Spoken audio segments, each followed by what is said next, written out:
नमस्कार, India news देख रहे हैं आप। मैं हूं आपके साथ पराग गुप्ता। बड़ौदा उपचुनाव के नतीजे आने के बाद से ही प्रतिक्रियाओं का दौर शुरू हो चुका है। कांग्रेस जीत से गदगद दिखाई दे रही है, तो वहीं बीजेपी ने जनता का फैसला स्वीकार कर लिया है। और इसके साथ ही सीएम मनोहर लाल ने यह भी साफ कर दिया है कि बड़ौदा के साथ किसी तरह का भेदभाव नहीं होगा और तेजी से विकास कार्य करवाए जाएंगे।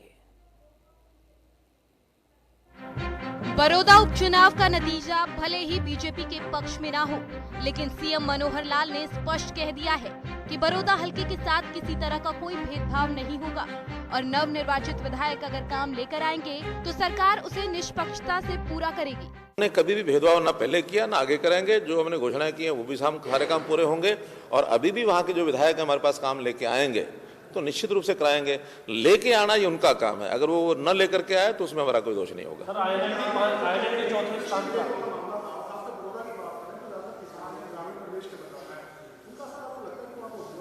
कोई प्रभाव नहीं था। लगातार मैं घूमता रहा हूं और किसानों के बीच में गया हूं और ये जिस प्रकार के चैलेंज करते थे, गांव में आ जाए, घूम के दिखाएं, ये करें वो करें, हमारे सैकड़ों की संख्या में कार्यकर्ता, दर्जनों हमारे नेता सब गाँव में जाते रहे हैं और किसी प्रकार का गांव में अंदर कोई विरोध था ऐसा कुछ नहीं है।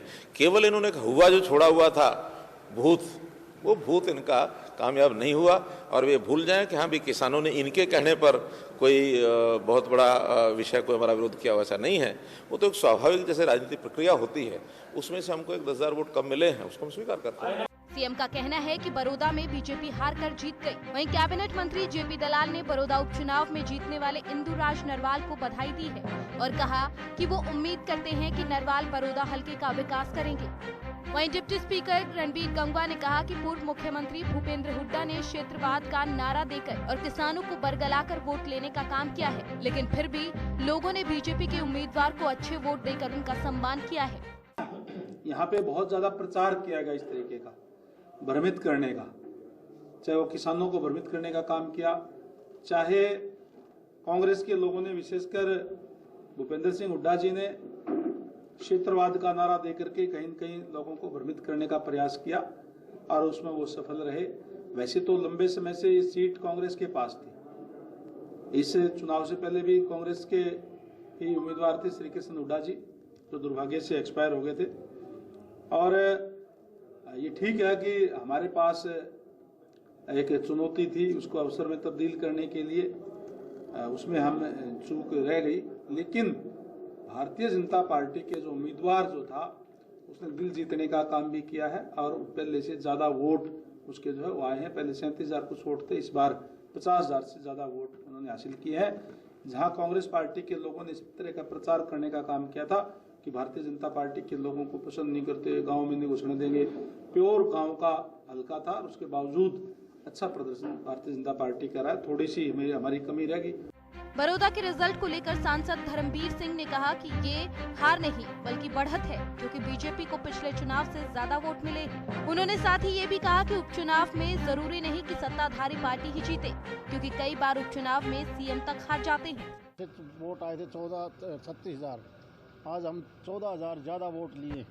प्रचारों थोड़े नहीं, सरकारी मशीनरी का दुरुपयोग भी किया गया, सिलेंडर बांटे गए, पैसे दिए गए, तमाम चीजें, उसके बावजूद हार होना जो है, और शायद कुछ एक चांस होते हैं जब सत्ता पक्ष जब होता है तो उपचुनाव में उसकी हार होती है। मैंने तो बाई इलेक्शन में बहुत ऐसे देखे हैं, मुख्यमंत्री तक हार जाते हैं।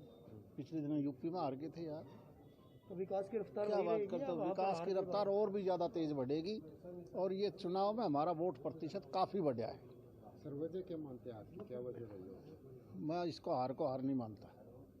हमारा वोट नहीं, हमारा 14,000 वोट बढ़ा है। कोई सबक लेगी पार्टी से? निरंतर आगे बढ़ रहे हैं, आगे बढ़ेंगे।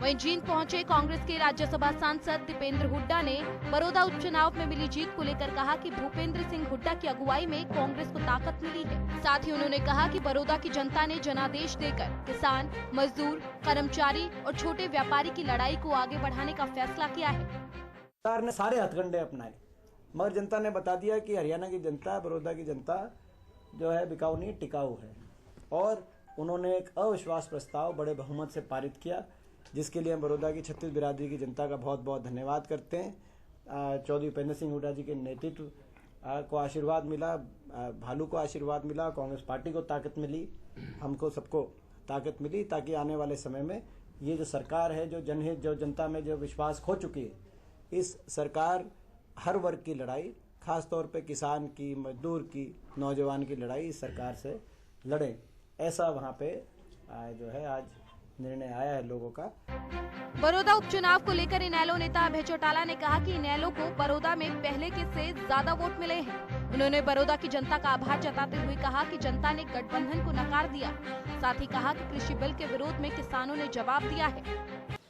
अपनी तरफ से किसान को कैसे कमजोर किया जाए, कैसे किसान को भूख के कगार पे लाके खड़ा किया जाए, कैसे उसकी जमीन बेचने पर उसको मजबूर किया जाए, उसके लिए जो काले कानून बनाए, पूरे इलेक्शन में लोगों के मन में इसको लेकर के बहुत बड़ी पीड़ा थी, बड़ा गुस्सा था, और बारी बारी लोग एक ही बात कह रहे थे कि हम भाजपा को सबक सिखाना चाहते हैं, और उन्होंने भाजपा को जो सबक सिखाया उसके लिए मैं उनको बधाई देता हूँ।